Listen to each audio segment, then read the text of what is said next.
नमस्कार दोस्तों, candlestick pattern की एक और वीडियो में आपको स्वागत है। देखिए दोस्तों, आज की वीडियो हमारी होने वाली है इन्वर्टेड हैमर कैंडलस्टिक पैटर्न के ऊपर कि एक इन्वर्टेड हैमर कैंडलस्टिक पैटर्न कैसे वर्क करती है, कैसे हम इसमें एंटर लेते हैं, कहां पर हम स्टॉप लॉस लेते हैं और किस टाइप के हम इसमें टारगेट अचीव करते हैं। यानी कि इन्वर्टेड हैमर कैंडलस्टिक पैटर्न के बारे में आज की इस वीडियो में हम बात करेंगे।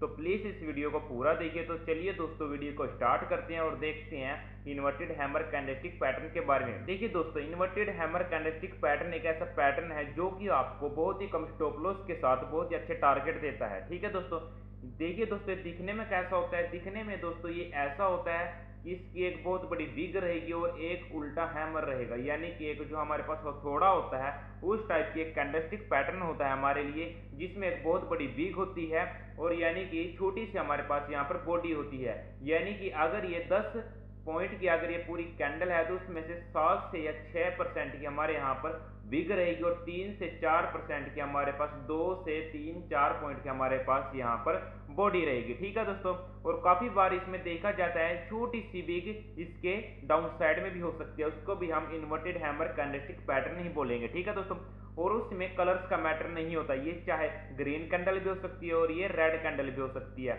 इन दोनों कैंडलों में यानी कि दोनों कलर्स में हम इसको इन्वर्टेड हैमर कैंडलस्टिक पैटर्न ही कंसीडर करेंगे, लेकिन उसके लिए मार्केट का जो ट्रेंड है वो डाउन होना चाहिए। ठीक है दोस्तों, यानी कि अगर मार्केट का जो हमारे पास ट्रेंड है अगर वो डाउन ट्रेंड है और उस डाउन ट्रेंड के अंदर हमारे पास कुछ कैंडल ग्रीन भी होंगी, कुछ कैंडल हमारे पास रेड भी होंगी, यानी कि मार्केट का जो ट्रेंड है वो ओवरऑल यहाँ पर हमारा डाउन रहेगा और उस डाउन ट्रेंड में हमारे पास यहाँ पर डाउन में एक कैंडल बनेगी जो कि हमारे पास एक इन्वर्टेड हैमर कैंडल होगी। वो कैंडल हमारे पास ग्रीन कलर की भी हो सकती है और रेड कलर की भी हो सकती है, यानी कि मार्केट का जो ट्रेंड है वो डाउन रहेगा और उस डाउन ट्रेंड में हमारे पास एक कैंडल बनेगी जो कि हमारे पास रेड कलर की भी हो सकती है और ग्रीन कलर की भी हो सकती है और उसमें हमारे पास एक बहुत बड़ी वीक रहेगी अप साइड में और डाउन साइड में हमारे पास एक छोटी सी बॉडी रहेगी। ठीक है दोस्तों, और उसमें काफी बार हमारे यहाँ पर ये भी देखा जाता है कि एक छोटी सी वीक इसके डाउन साइड में भी देखी जा सकती है। ठीक है दोस्तों, यानी कि अगर ये बॉडी हमारे पास यानी कि पूरी की पूरी कैंडल हमारे पास अगर ये 10 पॉइंट की है, यानी कि 10 पॉइंट की अगर ये पूरी की पूरी कैंडल है तो उसमें से कम 7 से 8% की हमारे पास 7 से 8 नंबर की हमारे पास बिग होगी और 2 से 3 नंबर की हमारे पास यहाँ पर यानी कि 2 से 3 पॉइंट की हमारे पास यहाँ पर बॉडी रहेगी। ठीक है दोस्तों, उसको हम inverted hammer candlestick pattern consider करेंगे, यानी कि मार्केट का जो ट्रेंड है वो डाउन होना चाहिए और उस डाउन ट्रेंड में हमारे पास ये कैंडल बनेगी और उस कैंडल में आपको देखना होगा कि हाँ यहाँ पर एक बहुत बड़ी वीक है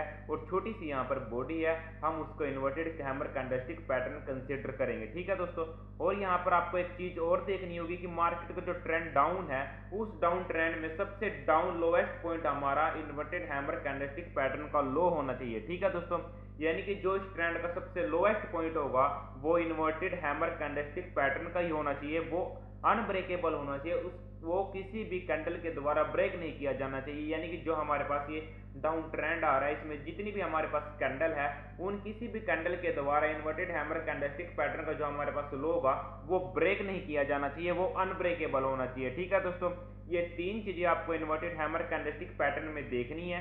मार्केट का ट्रेंड डाउन होना चाहिए और ये हमारे पास एक बहुत बड़ी वीक होगी और छोटी सी बॉडी होगी, यानी कि उल्टा हमारे पास ये हैमर होगा, हथौड़ा होगा। ठीक है दोस्तों, और उसमें आपको ये देखना है कि इसका जो हमारे पास लो है वो अनब्रेकेबल होना चाहिए। ठीक है दोस्तों, और कलर्स का इसमें इंपॉर्टेंस नहीं होता, ये ग्रीन कलर की भी हो सकती है, रेड कलर की भी हो सकती है। अब हम देखते हैं इसमें एंट्री की कि एंट्री आप कहां पर लोगे। दोस्तों, इसमें एंट्री हमारे पास जैसी मार्केट इसके ऊपर निकलेगी, जैसी मार्केट इसके हाई के ऊपर निकलेगी तो हम तुरंत वहां पर एंट्री ले लेंगे। पहले मैंने आपको बताया था हर एक कैंडल में कि आपको 2 से 3 मिनट वहां पर सस्टेन करना होगा, 2 से 3 मिनट वहां पर मार्केट को उसके हाई के ऊपर रुकना होगा, तभी आप एंट्री लोगे। लेकिन इस केस में ऐसा नहीं है, इस केस में आप तुरंत एंट्री ले सकते हो। जैसे ही मार्केट इसके हाई के ऊपर ट्रेड करना शुरू करेगी, निकलेगी, तब आप वहां पर तुरंत एंट्री ले सकते हो। ठीक है दोस्तों, एंट्री के लिए मैंने आपको बता दी कि आप तुरंत एंट्री ले सकते हो, जैसे ही मार्केट इसके हाई के ऊपर निकलेगी, वो ट्रेड करना शुरू करेगी, आप तुरंत एंट्री ले सकते हो। और इसके लोएस्ट पॉइंट को आप यहाँ पर एसएल रख सकते हो, यानी कि एसएल हमारा रहेगा इसका लोएस्ट पॉइंट। ठीक है दोस्तों, और इस ट्रेंड का सबसे लोएस्ट पॉइंट वही होगा और इस कैंडल का सबसे लोएस्ट पॉइंट भी हमारा वही होगा, एसएल आपका वह रहेगा। ठीक है दोस्तों, अब हम बात करते हैं इसके टारगेट के बारे में। इसका फर्स्ट टारगेट हम पकड़ते हैं 88%, ठीक है दोस्तों, और सेकंड पकड़ते हैं 120%। यानी कि फर्स्ट टारगेट आप पकड़ेंगे 88% इस डाउनफॉल का, जो हमारे पास इन्वर्टेड हैमर कैंडलस्टिक पैटर्न का डाउनफॉल होगा, जहां से मार्केट डाउन ट्रेंड में शुरू हुई है, ठीक है दोस्तों, उसका हमारे पास 88% हमारा फर्स्ट टारगेट रहेगा। यानी कि जैसे यहां से डाउनफॉल शुरू हुआ है और 80% हमारा लगभग ये रहेगा, तो ये फर्स्ट टारगेट हमारा रहेगा। और सेकंड टारगेट हमारा रहेगा नया लो, यानी कि नया हाई, जैसे इसके ऊपर मार्केट यानी कि 120 पॉइंट का, इससे भी ऊपर हमारा एक दूसरा टारगेट रहेगा, ठीक है दोस्तों। इस डाउनफॉल का 120% आपका अप साइड में इसका सेकंड टारगेट रहेगा, ठीक है दोस्तों। और थर्ड टारगेट आपके पास रहेगा 225, ठीक है दोस्तों। अगर आप बिगिनर ट्रेडर हो तो 88% के आसपास आने के बाद, फर्स्ट टारगेट के आने के आसपास आप यहाँ पर कुछ क्वांटिटी आप प्रॉफिट बुक कर सकते हो, ठीक है दोस्तों, और कुछ क्वांटिटी आप रख सकते हो अगले नेक्स्ट टारगेट के लिए, ठीक है दोस्तों। अगर आप एक प्रोफेशनल ट्रेडर हो तब आप वहां पर कुछ क्वांटिटी ऐड भी कर सकते हो, ठीक है दोस्तों। वो सबकी अलग अलग सिचुएशन होती है, जैसे कि आप ट्रेड करना पसंद करते हो वैसे आप यहाँ पर क्वांटिटी अपने हिसाब से निकालें या फिर ऐड करें, ठीक है दोस्तों। अब हम बात करते हैं दोस्तों इसके कि कितनी कैंडलों का फ्लो होना चाहिए और कितने पॉइंट की मूवमेंट डाउनफॉल में होनी चाहिए, ठीक है दोस्तों। अगर आप दोस्तों इसको बैंक निफ्टी में देखते हो, बैंक निफ्टी में कम से कम 150 से 170 पॉइंट का डाउनफॉल होना चाहिए दोस्तों। 100 150 से 170 का डाउनफॉल होना चाहिए, ठीक है दोस्तों। और निफ्टी में आपको देखना है यानी कि 50 से 70 पॉइंट का डाउनफॉल होना चाहिए, ठीक है दोस्तों। और किसी भी स्टॉक में अगर आप इसको देखते हो तो स्टॉक में कम से कम 1% का डाउनफॉल होना चाहिए। अगर कोई यहाँ पर 100 रुपए का एक स्टॉक है तो उसका 1 पॉइंट यहाँ पर गिरावट होनी चाहिए, ठीक है दोस्तों। अगर 1000 रुपए का है तो वहां पर 10 पॉइंट की यहाँ पर डाउनफॉल होना चाहिए, ठीक है दोस्तों। किसी भी स्टॉक का 1% डाउनफॉल होना चाहिए। बैंक निफ्टी में 150 से 170 पॉइंट की डाउनफॉल में मूवमेंट होनी चाहिए और निफ्टी में 50 से 70 पॉइंट की डाउनफॉल होनी चाहिए, ठीक है दोस्तों। अगर आप इसको फॉलो करते हो तो बैंक निफ्टी में किसी भी स्टॉक में, ठीक है दोस्तों। और कैंडलों को फ्लो कर हम बात करते हैं, अगर आप 5 मिनट के चार्ट पर देखते हो तो 5 मिनट के चार्ट पर कम से कम 7 से 9 कैंडल डाउनफॉल में होनी चाहिए। और 50 मिनट के चार्ट पर अगर आप इसको देखते हो तो 50 मिनट के चार्ट पर कम से कम यहाँ पर 6 से 7 कैंडल डाउनफॉल में होनी चाहिए, ठीक है दोस्तों। और डेली चार्ट पर कम से कम 3 से 4 दिन का डाउनफॉल होना चाहिए। और डेली चार्ट पर 3 से 4 दिन का डाउनफॉल होगा जो उसमें एक भी कैंडल हमारे पास यहाँ पर ग्रीन नहीं रहेगी, सारी कैंडल आपके पास रेड होनी चाहिए। अगर आप 5 मिनट के चार्ट पर देखते हो तो 7 से 9 कैंडल का डाउनफॉल, 50 मिनट के चार्ट पर 6 से 7 कैंडलों का डाउनफॉल और डेली चार्ट पर 3 से 4 दिन का डाउनफॉल, ठीक है दोस्तों। अगर आप इसको 5 मिनट के चार्ट पर देखते हो और बैंक निफ्टी में देखते हो तो आपको पहले ये देखना होगा कि 7 से 9 कैंडल का डाउनफॉल हो चुका है। अगर वो हो चुका है तब आपको देखना है कि 170 से 150 से 170 पॉइंट की डाउनफॉल मूवमेंट भी होनी चाहिए, तभी आप उसको बैंक निफ्टी में देख सकते हो 5 मिनट के चार्ट पर, ठीक है दोस्तों। और अगर आप 50 मिनट के चार्ट पर देखते हो तो 6 से 7 कैंडल का डाउनफॉल होना चाहिए और 150 से 170 पॉइंट की डाउनफॉल मूवमेंट होनी चाहिए, ठीक है दोस्तों। ये आपके लिए देखना होगा। निफ्टी में आपको अगर आप देखते हो 5 मिनट के चार्ट पर देखते हो तो 50 से 70 पॉइंट का डाउनफॉल होना चाहिए और 5 मिनट के चार्ट पर 7 से 9 कैंडल डाउनफॉल में बन चुकी है, यानी कि 5-5 मिनट के 7 से 9 कैंडल के बीच में आपको यहाँ पर देखना होगा कि कैंडल बनी है, तभी आप यहाँ पर ट्रेड ले सकते हो। अगर इन दोनों सिचुएशन का हमारे पास होना बहुत ज्यादा जरूरी है तभी आप यहाँ पर ट्रेड ले सकते हो, ठीक है दोस्तों।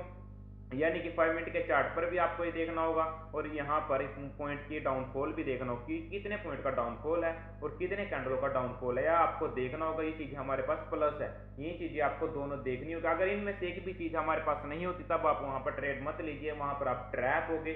अगर वहां पर आपका ट्रेड चल भी जाता है तो वो 10 में से 1 या 2 बार चलेगा, 8 बार आपका एसर रहेगा और 8 बार आपका एसर रहेगा तो आपकी जो सारी कैपिटल है वहां पर उड़ सकती है, ठीक है दोस्तों। तो कृपया करके आप इन चीजों को समझिए, रिस्क मैनेजमेंट के साथ, मनी मैनेजमेंट के साथ ट्रेड लीजिए, ठीक है दोस्तों। डिसिप्लिन ट्रेडर बनिए।